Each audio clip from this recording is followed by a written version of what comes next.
All right. Looks like we are live.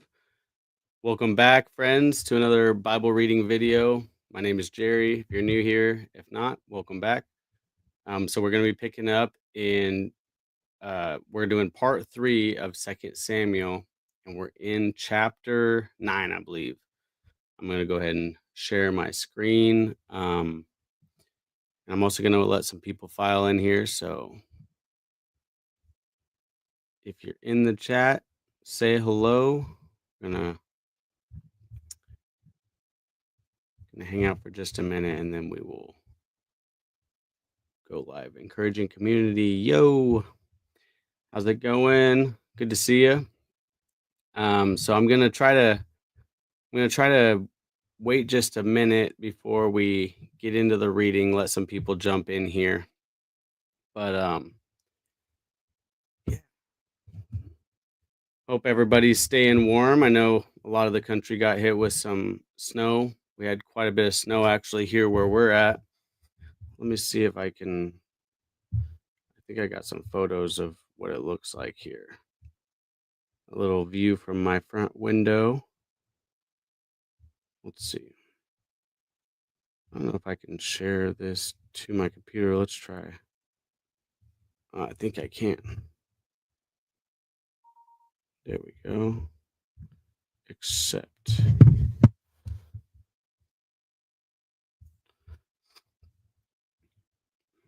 So, encouraging community, did you get any snow where you're at?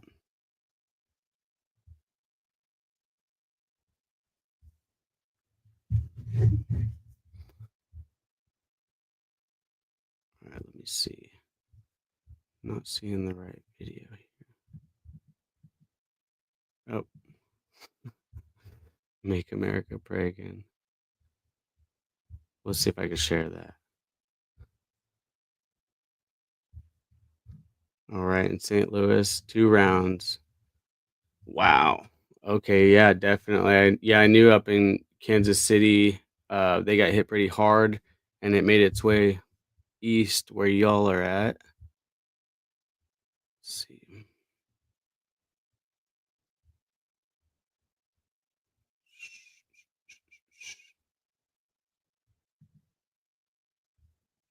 I don't know how. I'm already sharing my screen with this, so don't know if it's gonna work to share it a second time.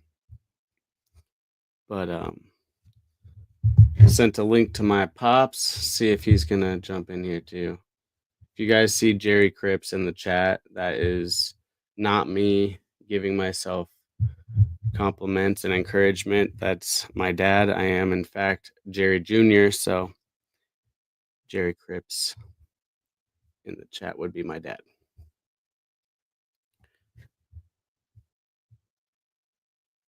Okay, so I'm going to remove this. I'm going to share a different screen. Share screen. Window. There we go. We'll try that. So, oops. Remember, it's not even about making America great again. But it's like 2 Chronicles 7:14 says, if my people, so many people, which are called by my name, will humble themselves and pray and seek my face, then I will heal their land. So many people just gotta pray. It's gonna be huge, so huge. Never seen anything so huge. Sanctified Supply Co. is gonna make America pray again. They're the most sanctified company around. All the t-shirt companies, not so much. Check them out at sanctifiedsupplyco.com. We had a lot of fun with that. I don't know if were you able to hear that? I should have asked before I just let it play. You would have had a lot of friends here with that last name. Yeah, I joke with people sometimes. Crips, yep, no gang affiliation. All right, doesn't look like we're gonna have very many people in the house, and that's okay. I'm gonna stop screen on that, and we're gonna put the word up on the screen. Sounds good. Thank you. I appreciate it. Okay. Get the word up. All right. So we got 2 Samuel chapter 9. Let me check. Okay, we got boom, full screen. Let's see if I can make it more full screen than that. Oh, there we go. Looks like that's the best we're gonna get. All right. And David said, "Is there still anyone who is left in the house of Saul, that I might show him loving commitment because of Jonathan?" And the house of Saul had a servant whose name was Ziba, and they had called him to David. And the king said to him, "Are you Ziba?" And he said, "Your servant." And the king said, "Is there not still someone in the house of Saul, so that I show him loving commitment of Elohim?" And Ziba said to the king, "There is still a son of Jonathan, lame in his feet, Mephibosheth. Mephibosheth is his name, I believe." So the king said to him, "Where is he?" And Ziba said to the king, "See, he is in the house of Machir, son of Amiel, in Lo Debar." And King David went and sent and brought him out of the house of Machir, son of Amiel, from Lo Debar. And Mephibosheth, son of Jonathan, son of Saul, came to David and fell on his face and did obeisance. And David said, "Mephibosheth." And he answered, "Here is your servant." David then said to him, "Do not fear, for I shall certainly show you loving commitment because of Jonathan, your father, and shall return to you all the land of Shaul, your grandfather, and let you eat bread at my table continually." And he bowed himself and said, "What is your servant that you should turn to such a dead dog as I?" And the king called Ziba, sovereign servant of Shaul, and said to him, "I have given to your master's son all that belonged to Shaul and to all his house. And you and your sons and your servants shall work the land for him, and you shall bring in its yield, and your master's son shall have food to eat. But let Mephibosheth, your master's son, eat bread at my table always." And Ziba had 15 sons and 20 servants. And Ziba said to the king, "According to all that my master the king has commanded his servant, so your servant does. As for Mephibosheth," said the king, "he shall eat at my table as one of the sons of the king." And Mephibosheth had a young son whose name was Micah, and all who dwelt in the house of Ziba were servants of Mephibosheth. And Mephibosheth was dwelling in Jerusalem, and he ate continually at the king's table, and he was lame in both his feet. Accidentally clicked out of the Bible app, so let me go back in. Control. All right, chapter 10. So I have this children's Bible that I read to my oldest son in the evening, and this is one of the stories that we actually just read. So that's how I knew it was Mephibosheth. And also, it's a Bible trivia question that uh, we play often. This Bible trivia game, which we should do sometime. It'd be a lot of fun. JS Genesis, shalom, brother. And 12th C conditioning. Good to see you guys. Thanks for joining. All right, we're in chapter 10 now. And after this, it came to be that the king of the children of Ammon died, and Hanan, his son, reigned in his place. And David said, "Let me show loving commitment to Hanan, son of Nahash, as his father showed loving commitment to me." So David sent by the hand of the king to comfort him. So David sent by the hand of his servants, to comfort him concerning his father. And when David's servant came into the land of the children of Ammon, the chiefs of the children of Ammon said to Hanan, their master, "Is David esteeming your father in your eyes, in that he has sent comforters to you?" And David not rather his servants Has David not rather sent his servants to you to search the city and to spy it out and to overthrow it? So Hanan took David's servants and shaved off half their beards and cut off their garments in the middle as far as their buttocks and sent them away. And they informed David, and he sent to meet him because the men were greatly ashamed. And the king said, Wait at Jericho until your beards have grown, and then return. And when the children of Ammon saw that they had become a stench to David and the stench to David, the children of Ammon sent and hired Arameans of Beth Rehob and Arameans of Soba, 20,000 foot soldiers, and the king of Mecca 1,000 men, and men of Tob 12,000 men. And David heard and sent Joab and the entire army, the mighty men. And the children of Ammon came out and put themselves in battle array at the entrance of the gate. And the Arameans of Soba and Rehob, and the men of Tob and Maacah were by themselves in the field. And Joab saw that the battle line was against him before and behind. And he chose out of all the chosen men of Israel and put them in battle array against the Arameans. And the rest of the people he gave under the hand of Abishai, his brother, and he put them in battle array against the children of Ammon. And he said, If the Arameans are too strong for me, then you shall help me. But if the children of Ammon are too strong for you, then I shall come and help you. Be strong and let us show strength for our people and for the cities of our Elohim, and let Yahuah do what is good in his eyes.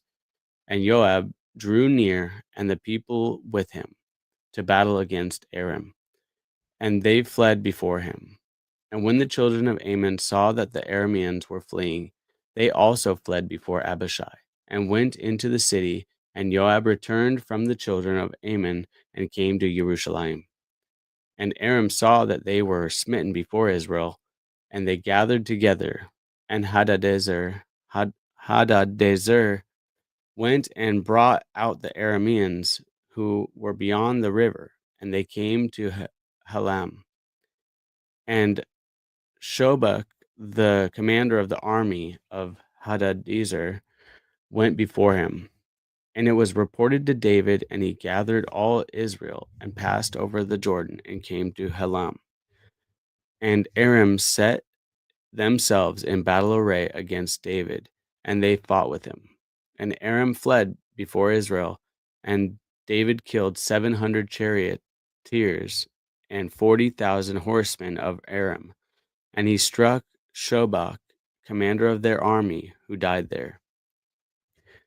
And all the kings and the servants of Hadadezer saw that they were smitten by Israel, and made peace with Israel, and served them.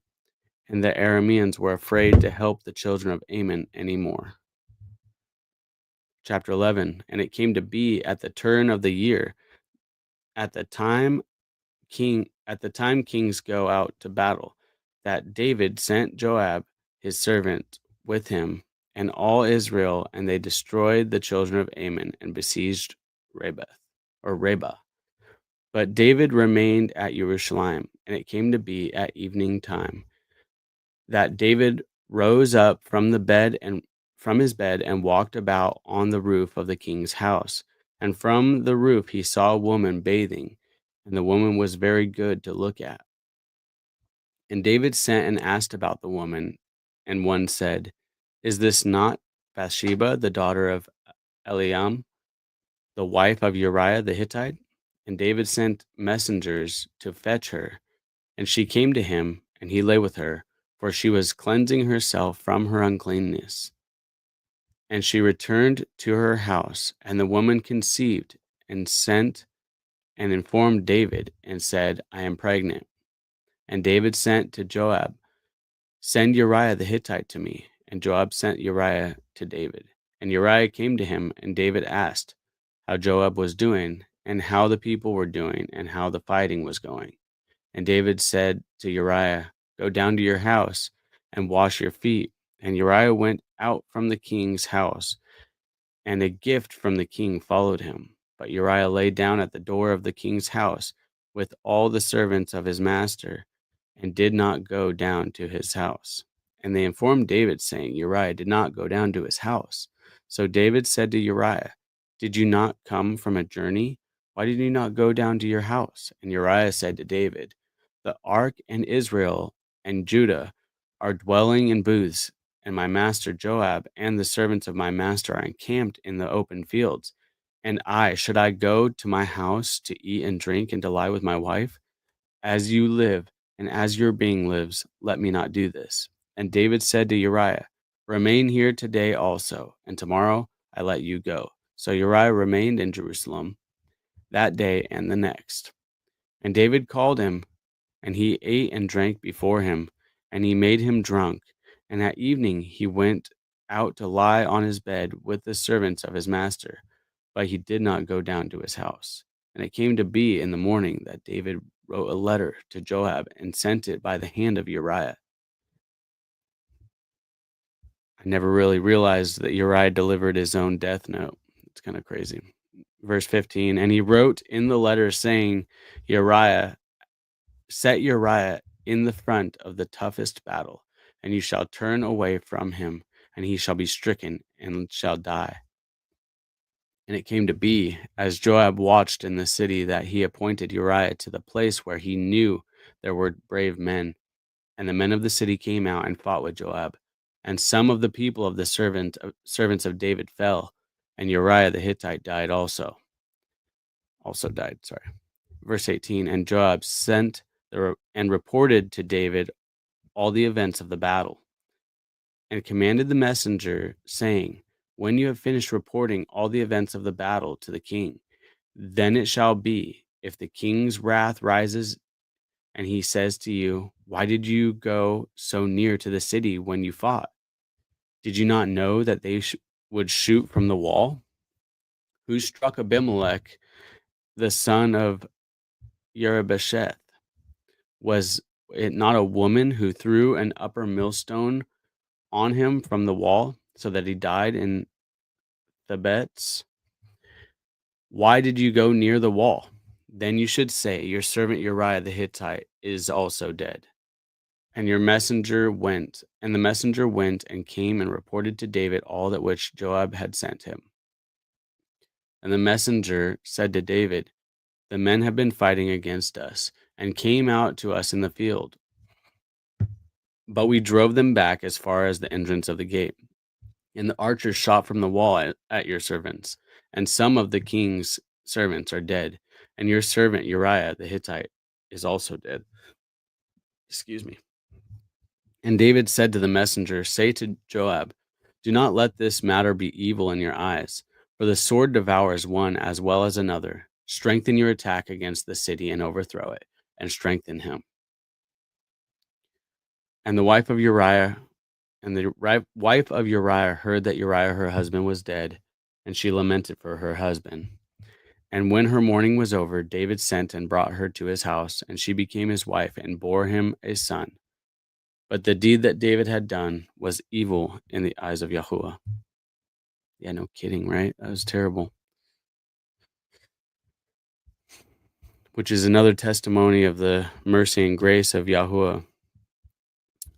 Chapter 12, verse 1, Then Yahuah sent Nathan to David, and he came to him and said to him, There were two men in one city, one rich and the other poor.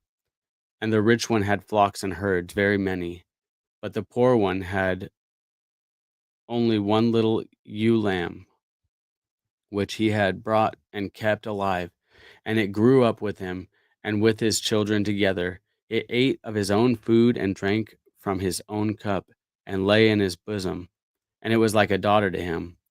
And a traveler came to the rich man, who refused to take from his own flock and from his own herd to prepare one for the wayfaring man who had come to him. But he took the poor man's lamb and prepared it for the man who had come to him. And the wrath of David burned greatly against the man. And he said to Nathan, As Yahuah lives, the man who has done this is a son of death. Also, he has to repay fourfold for the lamb, because he did this deed, and because he had no compassion. Then Nathan said to David, "You are the man. Thus said Yahuah Elohim of Israel, I anointed you king over Israel, and I delivered you from the hand of Shaul. And I gave you your master's house and your master's wives into your bosom, and gave you the house of Israel and Judah. And if that were not enough, I also would have given you much more. Why have you despised the word of Yahuah to do evil in his eyes? You have struck Uriah the Hittite with the sword, and his wife you took to be your wife, and you have killed him with the sword of the children of Ammon. And now the sword does not turn aside from your house, because you have despised me, and have taken the wife of Uriah the Hittite to be your wife. Thus said Yahuah, see, I am raising up evil against you from your own house, and shall take your wives before your eyes, and give them to your neighbors, and he shall lie with your wives in the sight of this sun. For you did it in secret, but I shall do it this deed before all Israel and before the sun. And David said to Nathan, I have sinned against Yahuah. And Nathan said to David, also Yahuah has put away your sin. You shall not die. So we know, according to Torah, that to murder a man is worthy of death. This is an instance where the father showed mercy on someone who deserved to die. So there is grace and mercy in the Old Testament. That's all I'm trying to say. But there was death, as we will see here shortly. Verse 14. However, because by this deed you have greatly scorned Yahuah, the child also who is born to you shall certainly die. Excuse me. And Nathan went to his house, and Yahuah smote the child that Uriah's wife had borne to David, and he was sick. And David sought Elohim for the child, and David fasted and went in and spent all night lying on the ground. So the elders of the house stood up over him and raised him up from the earth, but he would not, nor did he eat food with them. And on the seventh day it came to be that the child died, and the servants of David were afraid to inform him that the child was dead, for they said, look, while the child was still alive, we spoke to him, and he would not listen to our voice. And how do we say to him that the child is dead? Then he should do evil. And David saw that the servants were whispering, and David perceived that the child was dead. Then David said to his servants, is the child dead? And they said, he is dead. David then rose up from the ground and washed and anointed himself and changed his garments. And he went into the house of Yahuah and bowed himself, then came to his own house and asked, and they set food before him. So he ate. And the servants said to him, what is this that you have done? You fasted and wept because of the living child. But when the child died, you rose up and ate food. And he said, while the child was alive, I fasted and wept, for I said, who knows whether Yahuah shows favor unto me, and the child shall live. But now he is dead. Why should I fast? Am I able to bring him back again? I am going to him, but he does not return to me. And David comforted Bathsheba, his wife, and went into her and lay with her.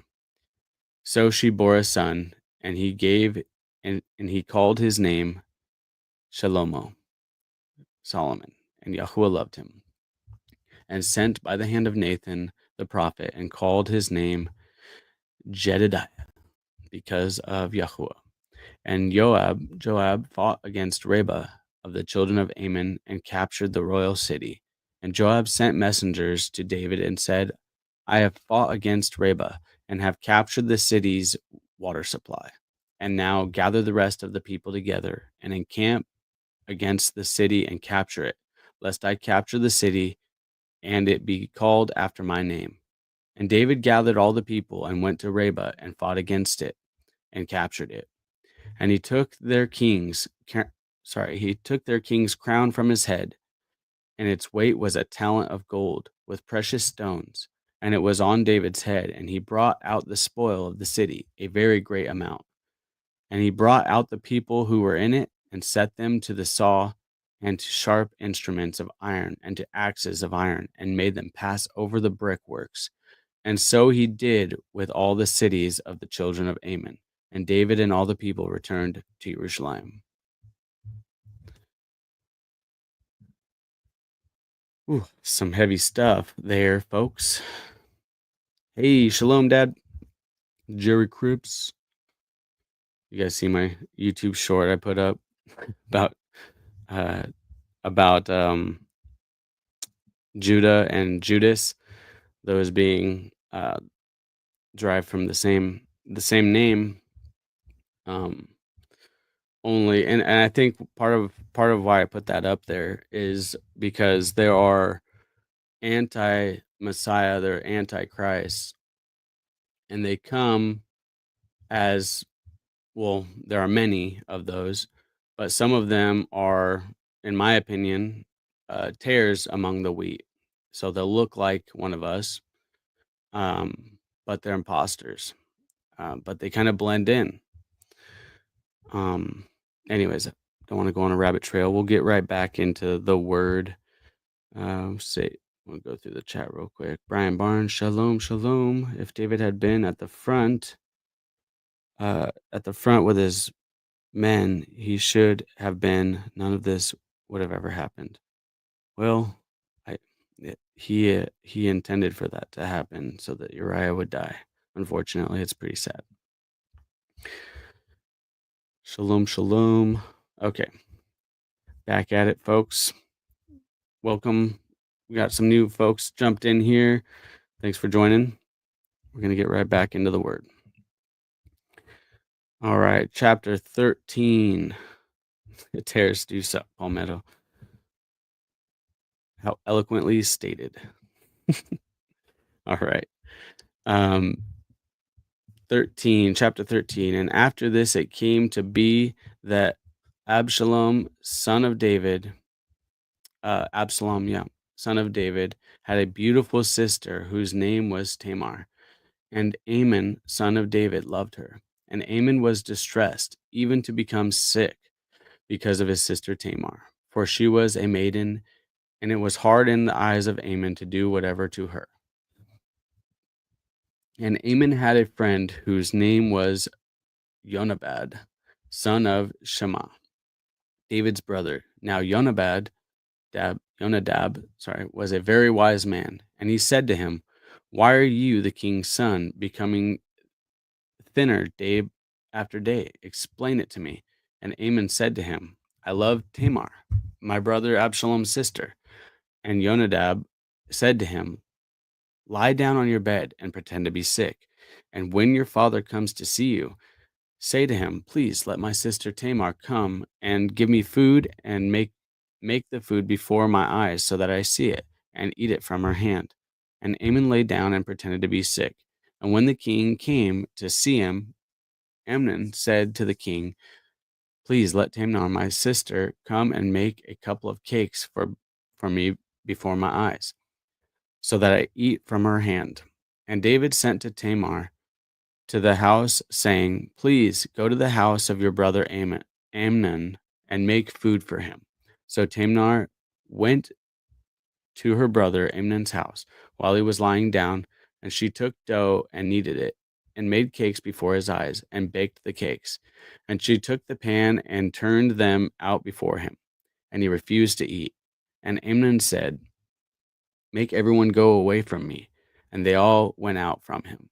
And Amnon said to Tamar, bring the food into the bedroom, that I eat from your hand." And Tamar took the cakes which he had made, and brought them to Amnon her brother in the bedroom. And she brought them to him to eat. And he took hold of her, and said to her, "Come, lie with me, my sister." Gross. Verse 12. And she answered him, "No, my brother, do not humble me, for it is not done so in Israel. Do not do this wickedness. And where could I take my shame? And you would be like one of the fools in Israel. And now please speak to the king, for he would not withhold me from you."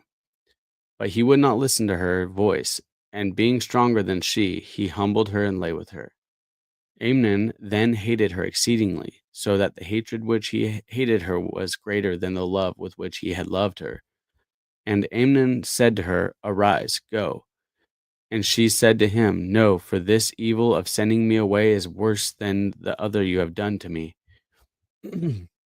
But he would not listen to her. And he called his young man serving him and said, Now put this one out, away from me, and bolt the door behind her. And she had on a long coat, for the king's maiden daughters wore such garments. And the servant was put her out and bolted the door behind her. And Tamar put ashes on her head and tore her long coat that was on her, and put her hand on her head and went away crying bitterly. And Absalom, her brother, said to her, Has Amnon your brother been with you? But now keep silent, my sister. He is your brother. Do not take this matter to heart. So Tamar remained in the house of her brother Absalom, but was ruined. And King David heard all these reports, and he was very wroth. And Absalom spoke to his brother Amnon, neither good nor evil, for Absalom hated Amnon, because he had humbled his sister Tamar. And it came to be after 2 years that Absalom had sheep shearers in Baal Hatzor, which is beside Ephraim. And Absalom invited all the sons of the king. And Absalom came to the sovereign and said, See, your servant has sheep shearers. Please let your king and his servants go with your servant.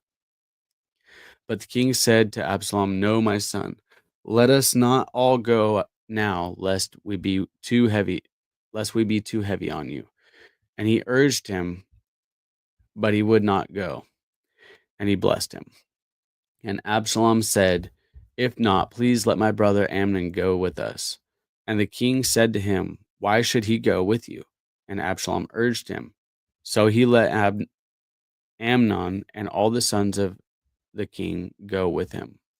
And Absalom had commanded his servants, saying, Watch, and when the heart of Amnon is glad with wine, and I shall say to you, Strike Amnon, then kill him. Do not be afraid. Have I not commanded you? Be strong and brave. And the servants of Absalom did to Amnon as Absalom had commanded. Then all the sons of the king rose up, and each one mounted his mule and fled. And it came to be, while they were on the way, that news came to David, saying, Absalom has stricken all the sons of the king, and not one of them is left. And the king rose up and tore his garment, and lay on the ground, and all his servants stood by with their garments torn. And Jonadab, son of Shema, David's brother, answered and said, Do not let my master say we have killed all the young men, the sons of the king, for only Amnon is dead. For by the mouth of Absalom this has been appointed from the day that he humbled his sister Tamar. And now let not my master the king take the matter to his heart, to think that all his sons of the king are dead, for only Amnon is dead. And Absalom fled, and the young man who was watching lifted up his eyes and looked and saw many people were coming from the way behind him on the side of the hill. And Jonadab said to the king, Look, the sons of the king are coming, as your servant said. So it is. And it came to be, as soon as he had finished speaking, that, look, the sons of the king came, and they lifted up their voice and wept. And the king too, and all his servants wept very bitterly. And Absalom fled and went to Talmai, son of Ammihud, king of Geshur. And David mourned for his son all the days. So Absalom fled and went to Geshur and was there 3 years. King David then longed to go to Absalom, for he had been comforted concerning Amnon, because he was dead. So that's his second son that died. Also, real quick, I want to take a second to chat with you guys. Yeah, David was. he was livid. So as some of you guys have noticed, our YouTube channel subscriber count has gone up significantly in the last month or so. I had a video I did on Coinstar, uh, something that should have probably never been on our YouTube channel. I just decided to record while I was checking out at Walmart, and a YouTube short video ended up going viral, and we got almost 4,000 new subscribers on our YouTube channel. And so that's something that it's cool for our channel, but it also brings in a lot of people who are here for hack videos and not necessarily the kind of content that we want to put out, Bible related, faith-based messages, that sort of thing. So the reason I'm even bringing this up is because you guys are some of the people who are watching my video content pretty regularly. And so some of these people are going to be in the comment section, and I would like to ask if you guys would help me witness to some of these folks. It's a good opportunity. Now, probably a lot of these subscribers will leave again, and that's totally fine. It's not why we have a channel, is to try to get a bunch of subscribers.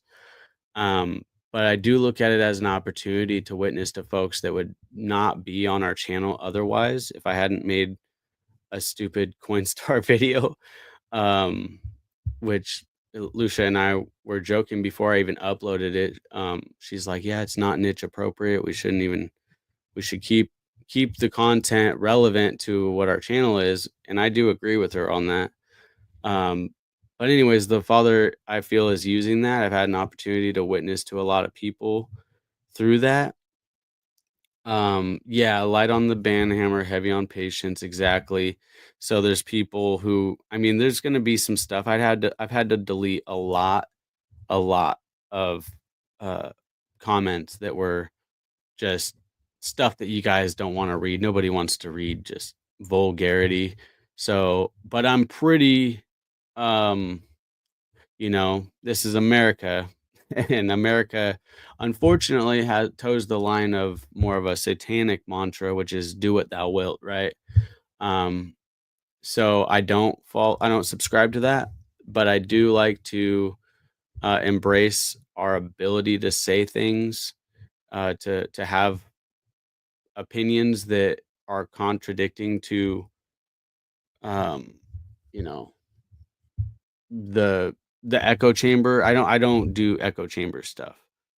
Um, but anyways, you guys get where I'm coming from. If you see people in the comments that are asking questions, and I haven't responded, or anybody hasn't responded, if you would, it'd be a cool opportunity to reach folks. I have had a couple people share testimonies with me. Um, that's all I got. Um, I don't want to get too far away from the Bible reading here, but I figure we're half an hour in to this Bible reading, so I got some folks here that care about being in the Word, and so you probably care about other people knowing the Word. So let's just be the hands and feet. If you guys would join me in that, I do greatly appreciate it. Let's see. I'm gonna read some comments real quick.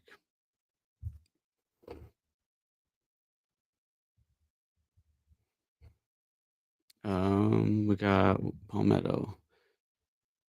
Does it say you can post anything, and you should, especially when the Spirit moves you to do so? If they come because of a hack video, they were probably sent for a reason. That's what I'm saying. Like, Father's going to use it all. What we got here? Shalom, brothers and sisters. Shalom, Richard Barber. Jordan Peterson showed the clip about the Bible being the first ever hypertext. Really cool.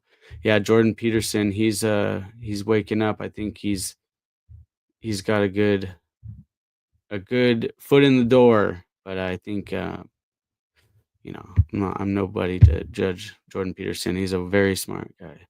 Some people are too smart for their own good, so, unfortunately. But I have a lot of respect for that guy though. Pretty sure the reason we are all here is discipleship. So witnessing goes hand in hand. Praise Yah. I agree. Yeah, if we're not doing that, man, what are we really doing? LARPing? This isn't a game. All right, let's get back at it. Thank you guys. I appreciate it. I was just talking to Lucia. I was like, man, I really want to like say something to the people who've been subscribed and on our channel for a minute. Now we got like I don't know even know how many thousands of comments that came through on that video. I just quit trying to keep up with it. So um so anyways, yeah, I need your help. I think there's the harvest is plenty. I need some of you guys to come alongside me. I know you guys are already working in your own fields about the Father's business where you guys are at, but this is just one more mission field that we can work in. All right, that's it. Let's go. All right, chapter 14. And Joab, son of Seruiah, knew that the heart of the king was toward Absalom, and Joab sent to Tekoa and brought from there a wise woman, and said to her, "Please pretend to be a mourner, and put on mourning garments, and do not anoint yourself with oil, but act like a woman who has been mourning a long time for the dead. Then you shall go to the king and speak to him according to this word." And Joab put the words in her mouth. And when the woman of Tekoa spoke to the king, she fell on her face to the ground and did obeisance, and said, "Save, O king." And the king said to her, "What is your trouble?" And she answered, "Truly, I am a widow. My husband is dead, and your female servant had 2 sons, and the two fought with each other in the field, and there was no one to part them, but the one struck the other and killed him. And see, the entire clan has risen up against your female servant and said, 'Give him who struck his brother,' so that we put him to death for the life of his brother whom he killed, and destroy the heir also. Thus they would extinguish my burning coal that is left, and leave me to my husband neither name nor remnant on the earth." So the king said to the woman, "Go to your house, and let me give command concerning you." And the woman of Tekoa said to the king, "My master, O king, let the crookedness be on me and my father's house, and the king and his throne be guiltless." And the king said, "Whoever speaks to you, bring him to me, and let him no longer touch you." And she said, "Please let the king remember Yahuah your Elohim, and the Redeemer of blood not destroy any more, lest they destroy my son." And he said, "As Yahuah lives, not one hair of your son shall fall to the ground." And the woman said, "Please let your female servant speak a word to my master the king." And he said, "Speak." And the woman said, "And why have you reasoned like this against the people of Elohim?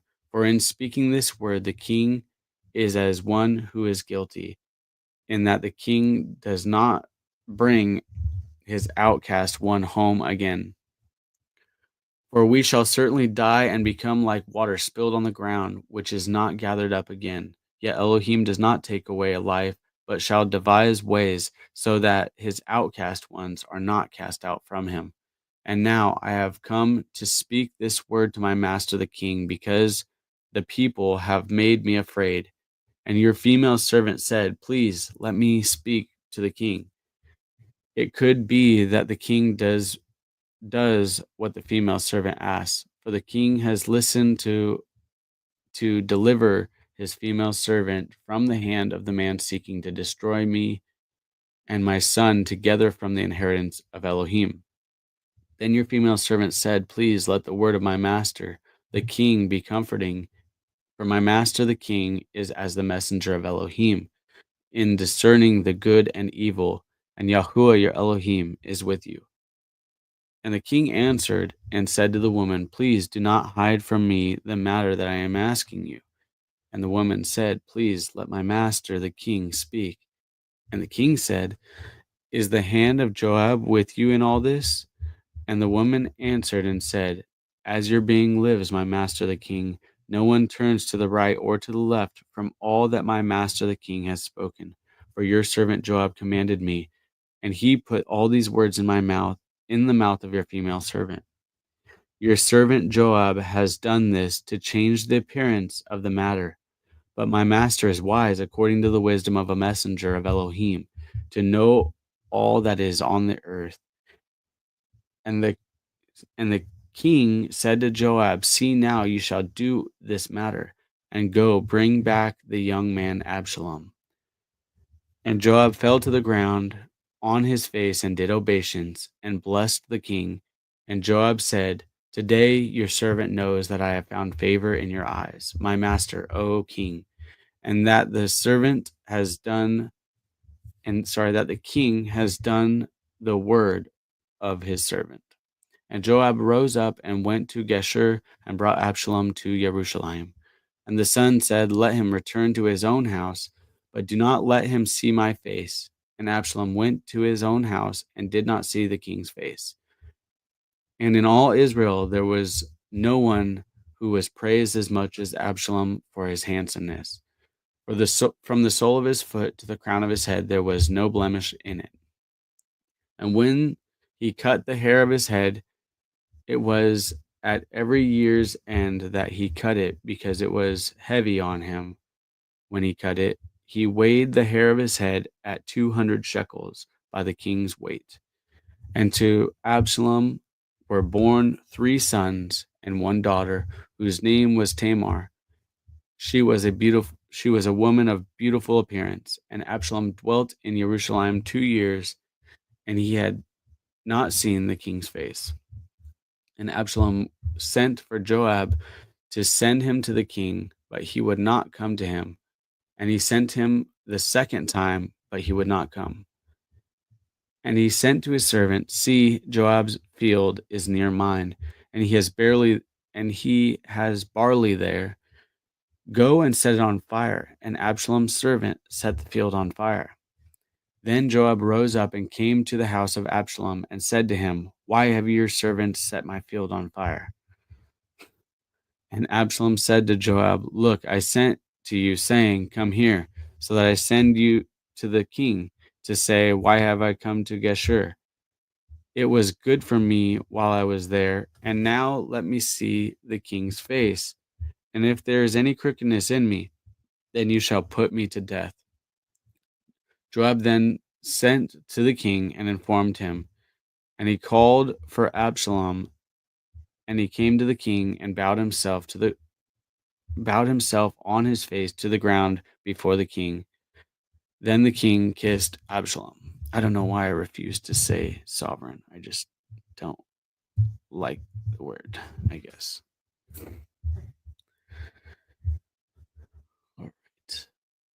I think we do 2 more chapters, so we'll go to 15, 16, 15 and 16. Yeah, and I think that we'll finish in our next, I don't know. Yeah, 15 and 16. Maybe we'll go 17. We'll see. Chapter 15. And it came to be after this, that Absalom prepared a chariot and horses for himself and 50 men to run before him. And Absalom used to rise early and stand beside the way to the gate. And it came to be, whenever anyone who had a complaint came to the king for a right ruling, that Absalom would call to him and say, What city are you from? And when he said, Your servant is from such and such a tribe of Israel, Absalom would say to him, Look, your matters are good and right, but you have nobody from the king to hear you.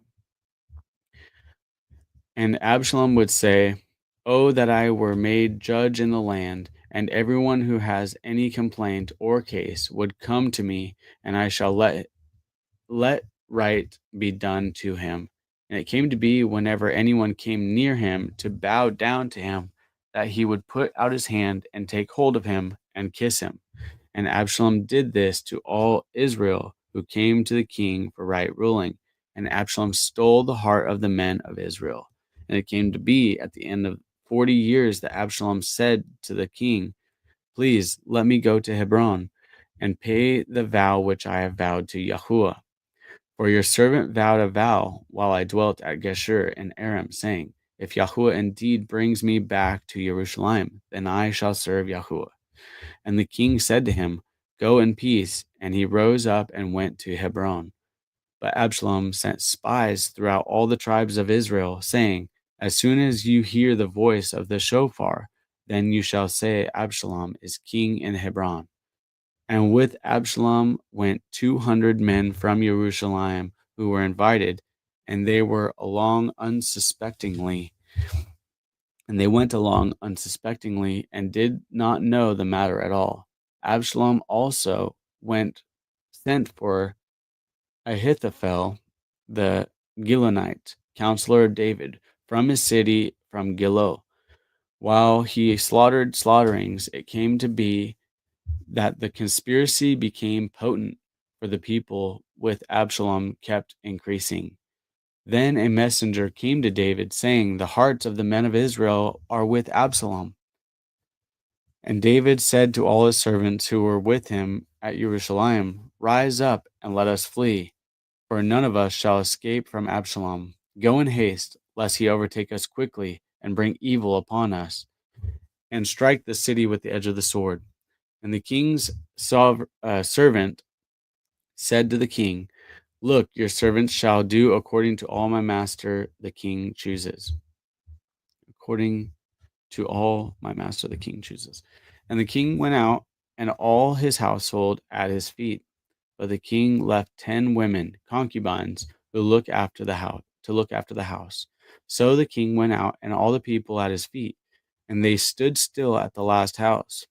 And all his servants were passing on at his side, and all the Kerethites, and all the Pelethites, and the Gittites, 600 men who had followed him from Gath, were passing on before the king. And the king said to Ittai, the Gittite, "Why do you go, you also with us? Turn back and remain with the king, for you are a foreigner and also an exile from your own place.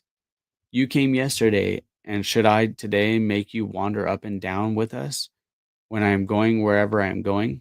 Return and take your brothers back. Loving commitment and truth be with you." And Ittai answered the king and said, "As Yahuah lives, and as my master the king lives, in whatever place my master the king is, whether in death or life, let your servant also be there." Therefore David said to Ittai, "Go and pass over." And Ittai the Gittite and all his men and all the little ones who were with him passed over. And all the land was weeping with a loud voice, and all the people were passing over. And the king himself was passing over the Wadi Kidron, and all the people were passing over toward the way of the wilderness. And see, Zadok also came, and all the Levites with him, bearing the ark of the covenant of Elohim. And they set down the ark of Elohim, and Abiathar went up until all the people completed passing over the city. And the king said to Zadok, "Take the ark of Elohim back to the city. If I find favor in the eyes of Yahuah, then he shall bring me back to show me both it and his dwelling. But if he says thus, I have not delighted in you, here I am. Let him do to me as seems good in his eyes." Then the king said to Zadok the priest, "Are you not a seer? Return to the city in peace, and your 2 sons with you, Ahimaaz your son, and Jehonathan son of Abiathar. See, I am waiting in the desert plains of the wilderness until word comes from you to inform me." And Zadok and Abiathar took the ark of Elohim back to Jerusalem, and they remained there. And David went up by the ascent of Mount of Olives, and wept as he went up. And he had and he had his head covered and went barefoot, and all the people who were with him covered their heads and went up, weeping as they went up. And David was informed, saying, Ahithophel is among the conspirators with Absalom. And David said, O Yahuah, I pray you, make the counsel of Ahithophel foolish. And it came to be that David came to the summit, where he bowed himself before Elohim, and saw Hushai the Archite coming to meet him with his robe torn and dust on his head. And David said to him, If you pass on with me, then you shall become a burden to me. But if you return to the city and say to Absalom, I am your servant, O sovereign, got me. Once, O king, once servant of your father, but now I am your servant. Then you shall nullify the counsel of Ahithophel for me.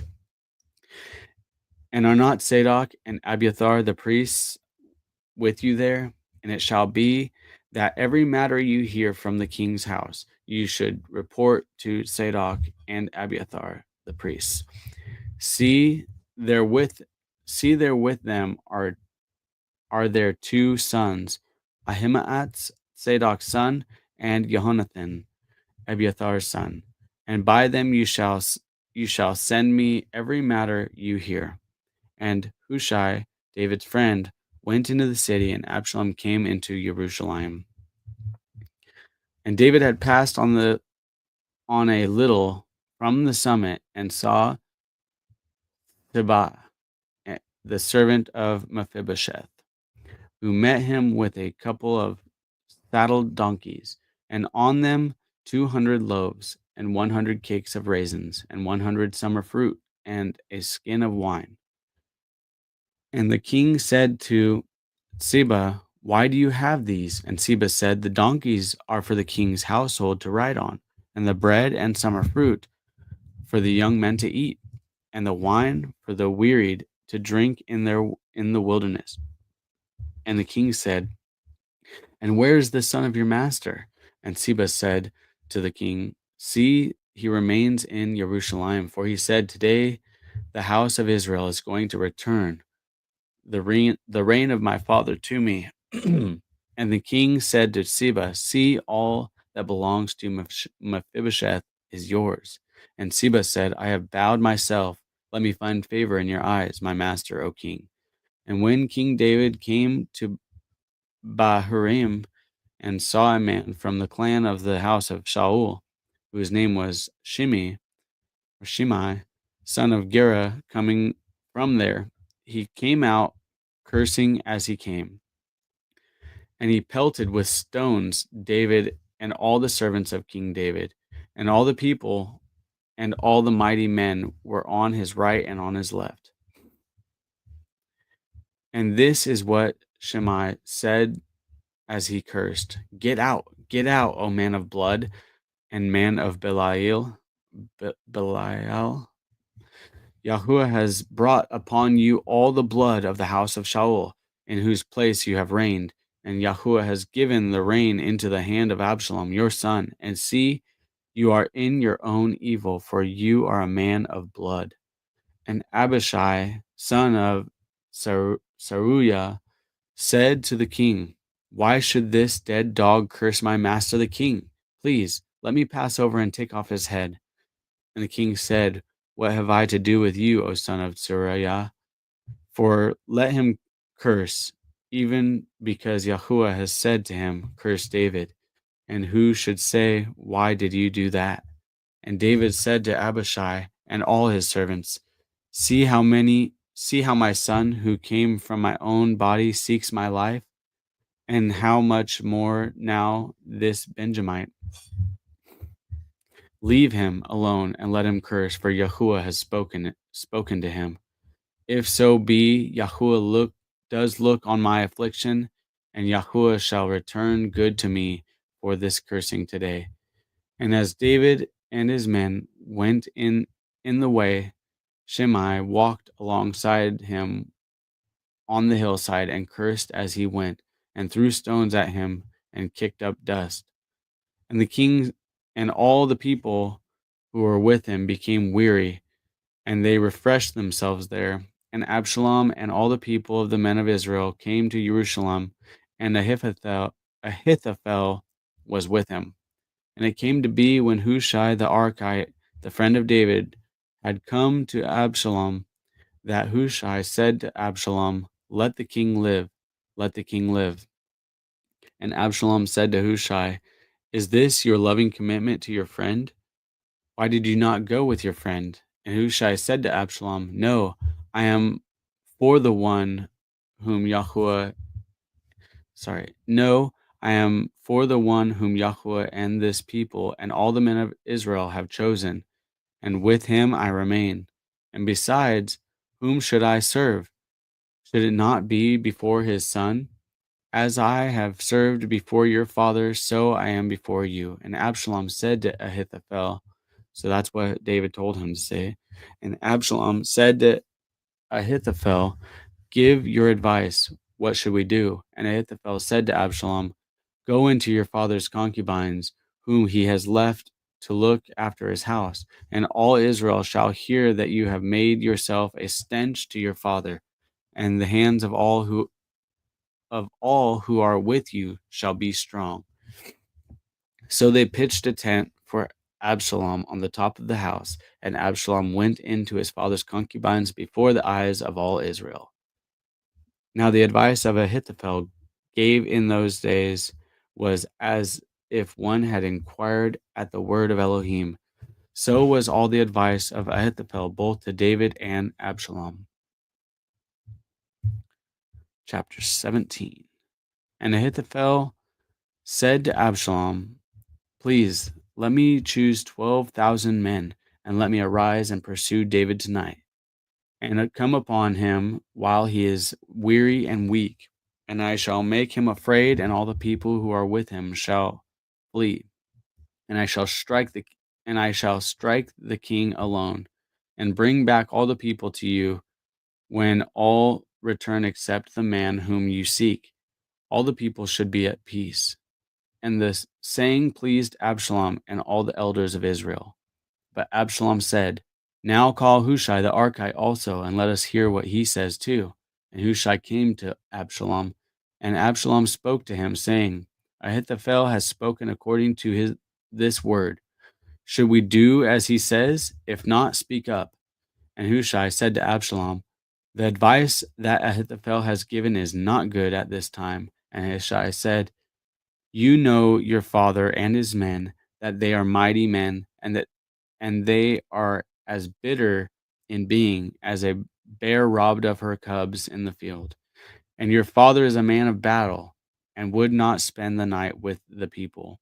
See, by now he is hidden in some pit or in some place. And it shall be, when some of them fall at the first, that whoever hears it shall say, 'There has been a slaughter among the people who are following Absalom.' And even he who is brave, whose heart is like the heart of a lion, should utterly melt. For all Israel knows that your father is a mighty man, and those who are with him are brave men. But I advise, let all Israel without fail be gathered to you, from Dan to Beersheba, as numerous as the sand of the sea, and that you yourself go to battle. And we shall come upon him in some place where he is found, and fall on him as the dew falls on the ground. And there shall be left of him and of all the men with him not even one. And if he withdraws into a city, then all Israel shall bring ropes to that city, and we shall pull it into the wadi until there is not one small stone found there." Absalom and all the men of Israel then said, "The advice of Hushai the Archite is better than the advice of Ahithophel, for Yahuah has ordained to nullify the good advice of Ahithophel for the sake of Yahuah, bringing evil upon Absalom." So we just heard just minutes ago that Ahithophel gave good advice, as if the advice was straight from Elohim. So now Absalom is rejecting the advice of uh, Ahithophel. So we'll see how this turns out. Verse 15, Hushai then said to Zadok and to Abiathar the priest, "Ahithophel has advised Absalom and the elders of Israel such and such, but I have advised so and so." And now send hastily and inform David, saying, do not send this night in the desert plains of the wilderness, but pass over without fail, lest the king and all the people with him be swallowed up. And Jonathan and Ahimaaz were stationed at En Rogel, and a female servant would come and inform them, and they would go and inform King David, for they would not be seen entering the city. But a youth saw them and informed Absalom. So the two of them went away at once and came to a man's house in Bahurim, who had a well in his courtyard, and they went down into it. And the woman took and spread a covering over the well's mouth, and spread ground grain on it, so that the matter was not known. And the servants of Absalom came to the woman at the house and said, where are Ahimaaz and Jehonathan? And the woman said to them, they have passed over the stream of water. They have looked and did not find them, and returned to Jerusalem. And it came to be, after they had left, that they came up out of the well and went and informed King David, and said to David, arise and pass over the water quickly, for thus Ahithophel has advised against you. And David and all the people who were with him rose up and passed over the Jordan, and by morning light not even one remained who had not gone over the Jordan. And Ahithophel saw that his advice was not followed, so he saddled his donkey and rose up and went home to his house, to his city. Then he gave command to his house and hanged himself and died, and he was buried in his father's burial site. And David came to Mahanaim, and Absalom passed over the Jordan, he and all the men of Israel with him. And Absalom appointed Amasa over the army instead of Joab. Now Amasa was the son of a man whose name was Yithra, an Israeli, who had gone into Abigail, the daughter of Nahash, sister of Suruyah, Joab's mother. And Israel and Absalom encamped in the land of Gilead. And it came to be, when David had come to Mahanaim, that Shobi, son of Nahash from Reba, of the children of Ammon, and Machir, son of Amiel, from Lodeber, and Barzillai,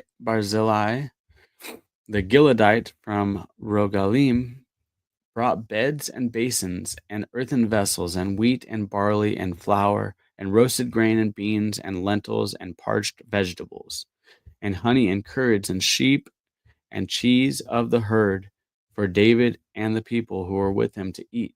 For they said, the people are hungry and weary and thirsty in the wilderness. Now they're going to get lots of energy, because that sounds like a feast. Okay, so I did not see that coming with Ahathael. You know who I'm talking about? So, man, I might have missed something there. Hanging on his word. Shalom.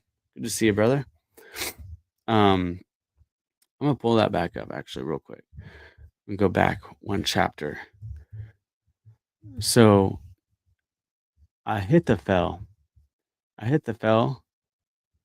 So that he was an advisor, and it seemed as though he was giving sound advice, and I don't know. I might have missed something there. But all of a sudden he hanged himself. I did not see that coming. But yeah, that's where we'll pick back up chapter 18. We'll finish out chapter 18 through 24. I don't know. I don't know if I'll do it tomorrow. Maybe we will. I need to put this back on a schedule. I was doing good for a while, and now I'm out of the habit of doing regular videos. Yeah, 12,000. That is the same number in each tribe.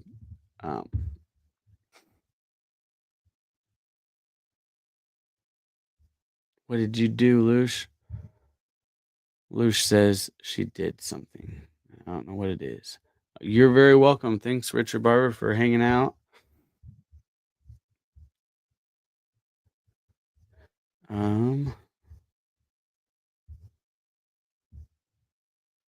Yeah, shalom. No, God's word never does get old. I agree.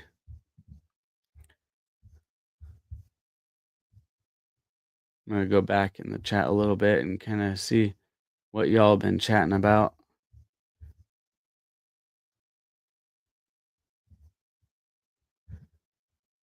He's scared to admit belief because he has admitted in order to do so, you have to change everything about yourself, and he's scared to do it. I'm missing context on that. Basically, if God and everything in the Bible says is real, then he is in real trouble. All right. I don't know. I'm missing. It might probably had to do with what I was reading, right? All right. Good night. Good night, Dad. Bless you. Bless you. Oh, you sewed. Cool. Lucia's got the sewing machine up and running.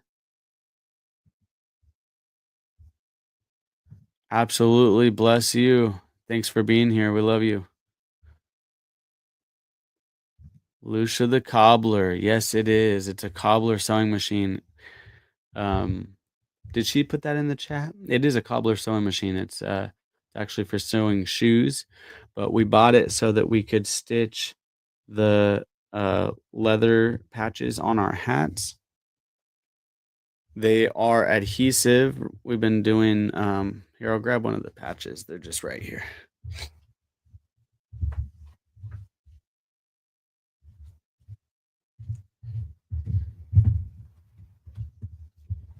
You ruined my hat? Oh, I kind of have like a bazillion hats.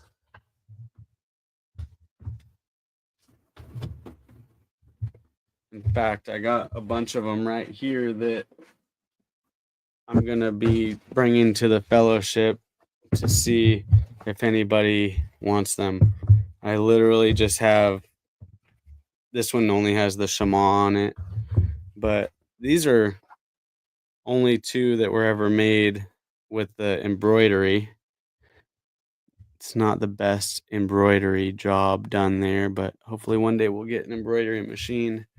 But I'm gonna just look, these are also, these are just prototypes. We wanted to get the hats.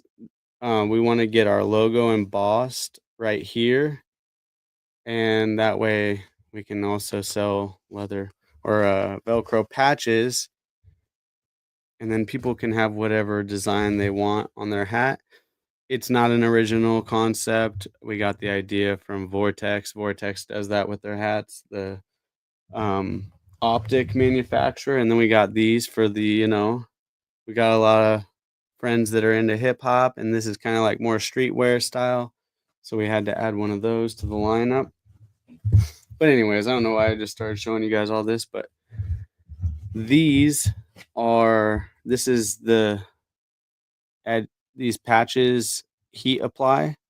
There's Hide Bond. It's heat application. It melts when it gets up to temp, and then it applies to our hats. This is what we're putting on our hats currently. And this is a beanie that I have made just for Ken at Hanging on His Words. I don't know if he's still in the chat, but the last of our beanies for the year, unless we do another run. I'm not 100% sure if we will, because when we heat apply these, it kind of like loosens up this material in the front, and we don't like that a lot. When you put it on your head, it doesn't really matter because your head stretches it out enough that you can't tell that it's a little bit distorted. But yeah, tons of hats. All that to say is, Lucia, you're fine if you ruined one of my hats. It's totally fine. Shalom, Moose Run Coffee's in the house. Yep, embroidery machine will be next, Yah willing. Excuse me.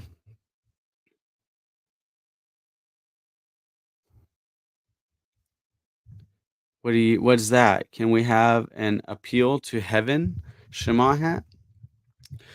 Tell me more about this idea. Appeal to heaven. Does it just say appeal to heaven on the hat?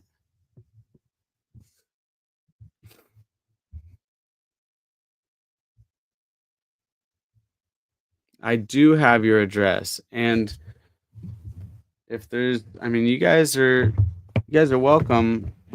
I can send some of these out to you guys. Um, I just would need you help me with the shipping and it's yours. Yeah, I'm just looking at like the first version of our leather patch hats. Man, they were putting like the thickest leather on there. That's insane. It's not a bad thing. Okay. Thank you. The patch hat is a dope idea. Thank you. I like that idea too. I think it adds to a lot of I mean, it's super versatile. A lot of people like these dad hats. They're not mesh in the back, and you can pack them down without having your hat deformed. Like these structured hats, your kid sits on it one time and it's destroyed. We got patch hat needed. Yep. Yeah, I mean, we gotta, Lucia, if you're still listening, we do gotta get back on this idea. I think that would be, I think a lot of people really do like that idea.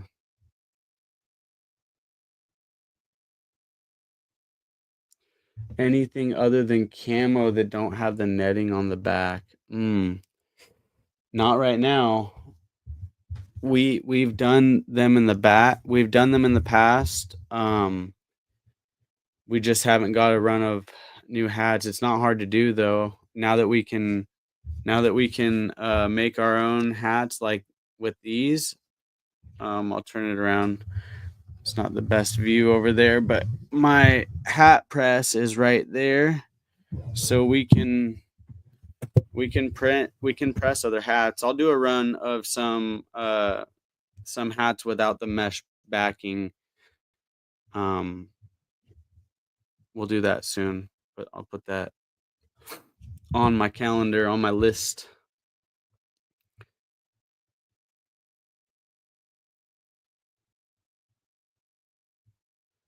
Next time we order patches with the leather, we need to accommodate for the stitching space. Okay. All right. We also got to find the right kind of thread to stitch those on. They'll be like the originals, like these ones here. Which, truth be told, I'm not. I'm not as impressed with these ones as with the originals. With the stitching and the higher quality leather, we kind of want to get back to that, but we had to try.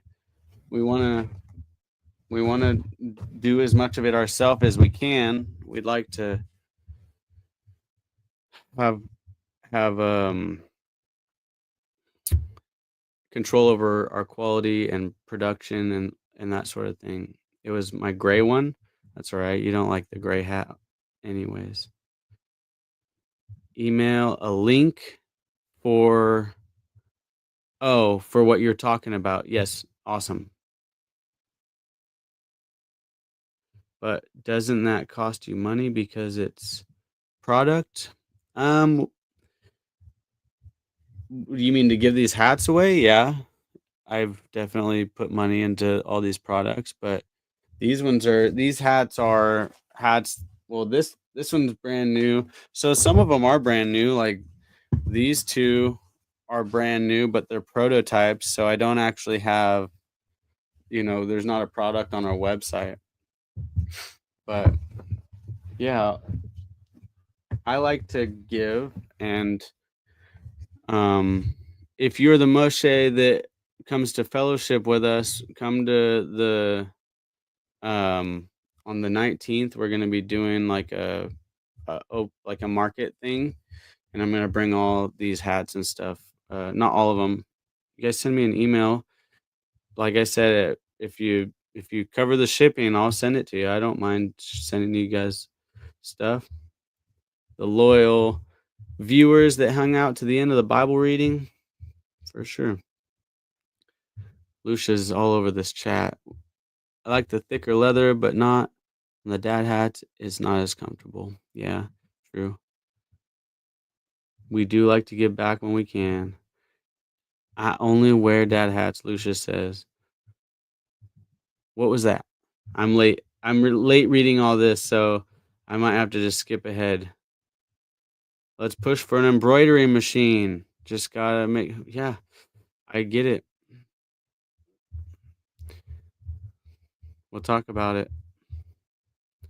You already know where we're at right now. Could do a raffle. Could do a raffle.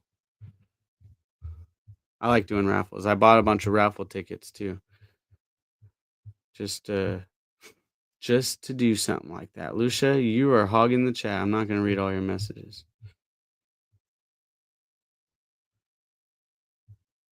Okay. Just Googled it. What did you Google? Embroidery machines are expensive. Yeah, I know. We're not even there yet. We're you guys, I don't like to talk about it much, but like we're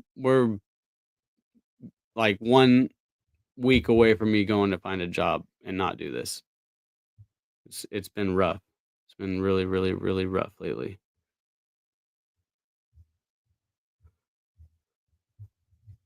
Okay. Hey, Kansas City's not far from where we're at. Have we met Moshe? If not, then I'm thinking of a different Moshe.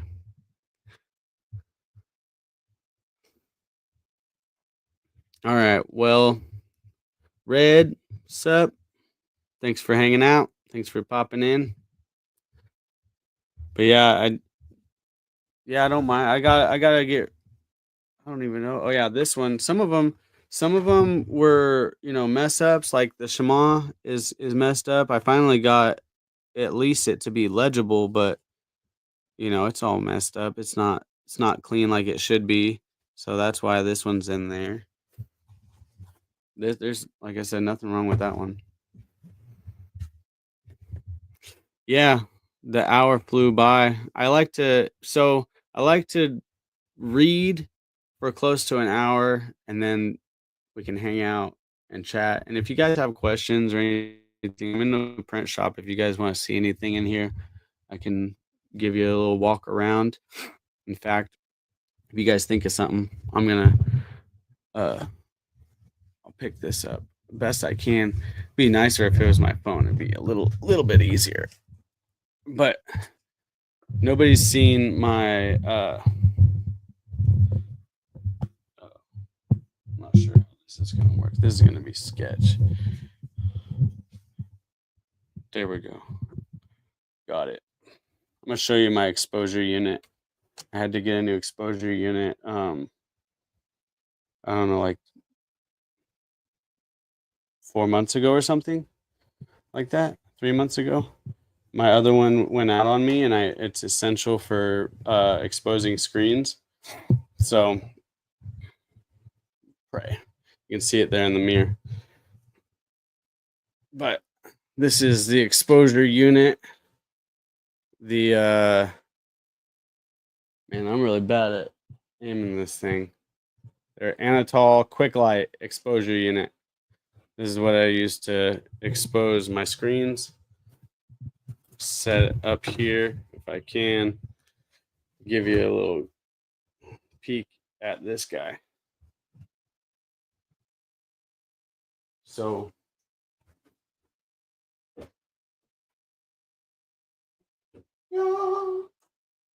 yeah. That's where I take my screens from down below. Turn off this white light.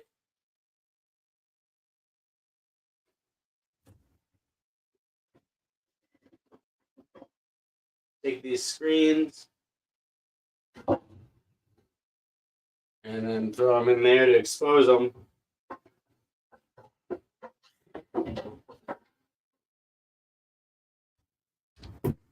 Ugh. Yeah. And then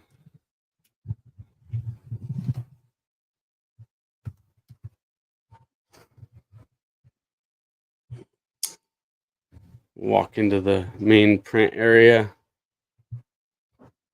So we got the machine there.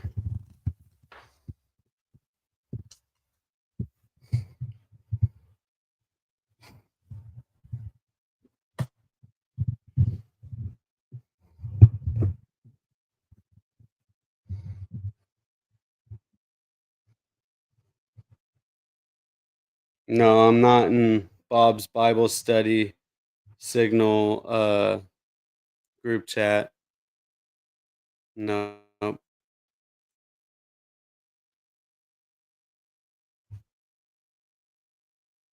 Yeah, that's possible. I might have seen you on one of their chats.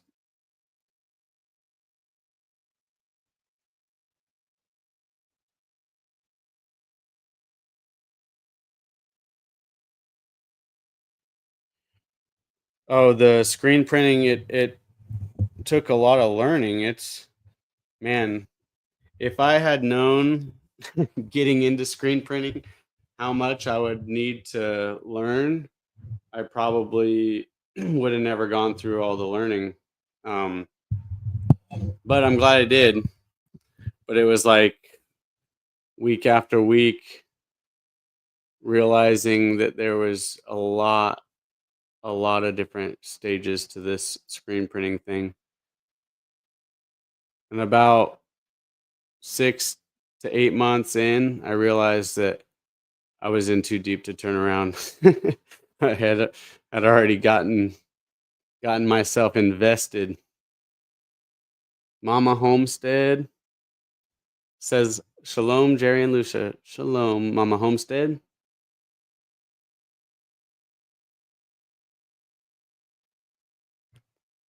I'm about to build a computer from parts for the first time in 20 years as soon as the UPS truck can make it to my house.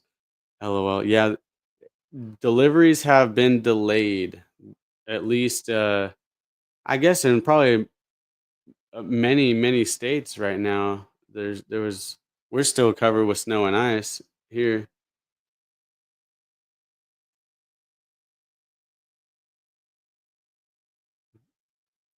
But yeah, so we got here's the setup.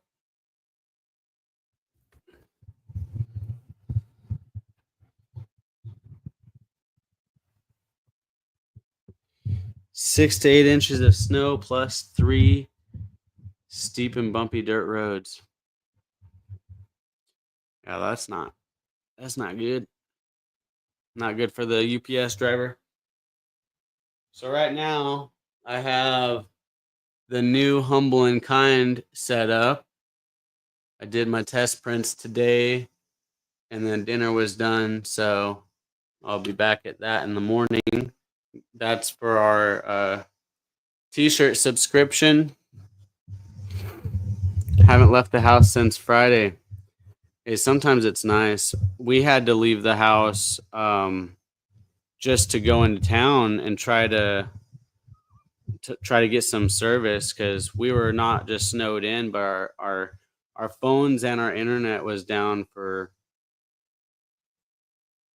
3 days or something. It felt like a long time though, which is sobering, really, how much we rely on the internet and our cell service for communications. It um, really made me think about how fragile my systems are right now and how I need to change some stuff. I think Lucia and I are going to get on different cell phone plans so that hopefully if one of ours is down for some reason, the other one still works. We live in a holler in the Ozarks, so we don't ever have hardly any cell phone service where we live, and definitely not inside of our house. So we rely on our Wi-Fi at home for cell phone service. And we didn't have no Wi-Fi, so it was a little quiet. It's been nice though. We disconnected from the internet and plugged in with family, and it is a beautiful thing. I'll show you over here. Nobody's seen this before, and I'm just gonna give you a little peek around because you guys are willing to hang out, so I'm gonna take advantage of it.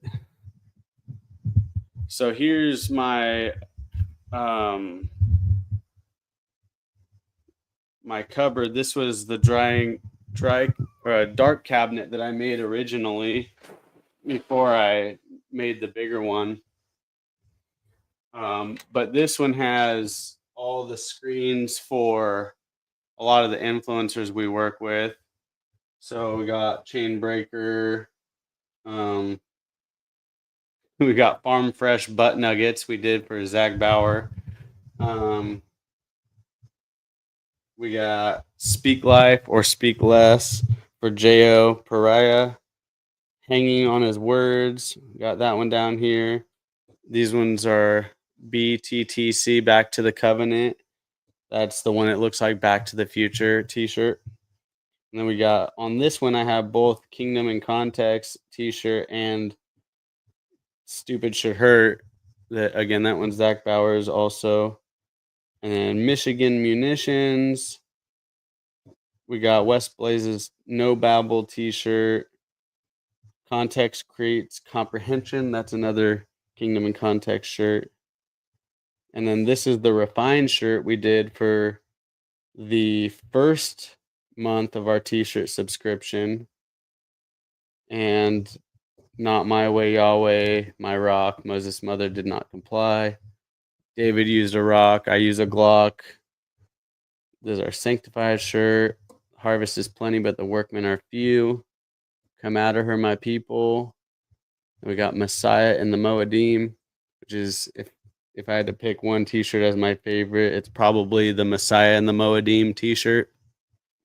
Shares the gospel through the feast days and relates it back to Yeshua Messiah. I think that's awesome. Yeah, that's the storage for my prints. I gotta fix it though, because as it is right now, I have to like pull one out of here, and it's super hard to get to, and then they all slam down. I actually bought a handful of dowel rods, and I'm just gonna screw into here, hammer in the little dowels, and space them out a little bit so I can slide them in and out. But then I'm gonna have to take some of them out of here, but that's all right. I just put them in there so that there's more room anyways. So I got some other ones right here. Almost all these screens I need to clean and reclaim,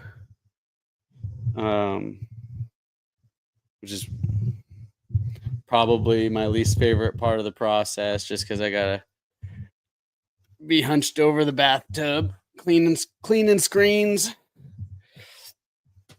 But yeah, so that's it. Here's the print shop. This is the whole shop. I'm in about a 11 by 11 no yeah I don't know 11 by 13 room. 11 by 13, yeah, probably about that. 11 by 13. And then this is the dark room / washout booth. The bathtub back there is where I wash out all my screens. Yeah, so hope you didn't miss anything. Nope, you didn't miss nothing. I'm just showing around a little bit. And then this is where we package orders. This is the table that we package orders at. We got our poly mailers down here. boxes up over here. Tape and stickers are right there. It's our packaging space. So that's the full tour. Hope you enjoyed. Appreciate you hanging out. I'm gonna jump off of here and go back to the house. I love you guys and appreciate y'all. If you want to hit the thumbs up on your way out, that's appreciated. I think that's supposed to help more people know that there's a video on the internet to watch. But all right, man. Love you guys. I'll catch you later. GR Cleve. Hey, I seen you before I was off of here, so that's I know it's proof that you were here. I see that. Shalom, you guys.